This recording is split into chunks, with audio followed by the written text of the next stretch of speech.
হাদির উপরে কারা হামলা করেছে এই বিএনপির নেতার মুখ থেকে শুনেন। যাকে শনাক্ত করা হয়েছে সে ছাত্রলীগেরও নেতা আর সাদেক কারিমের সাথে একই টেবিলে চা খাচ্ছে।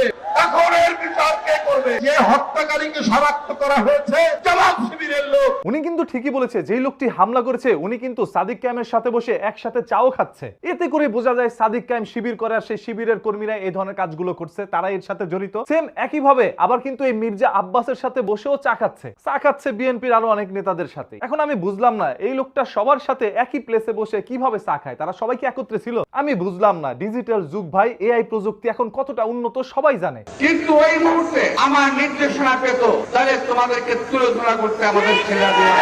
যেহেতু ফেসবুকের পোস্টকে কেন্দ্র করে তারা সবকিছু বুঝে যাচ্ছে, সেহেতু এই আর্টিফিশিয়াল ইন্টেলিজেন্স দ্বারা যে ছবিটি বানানো হয়েছে সেটা তারা বুঝতে পারে না। আফসোস। এই ভিডিওটি এখনই শেয়ার করে দেন যাতে করে প্রত্যেকটা মানুষ জানতে পারে যে জামাত শিবির এই কাজের সাথে যুক্ত না। সর্বোচ্চ শেয়ার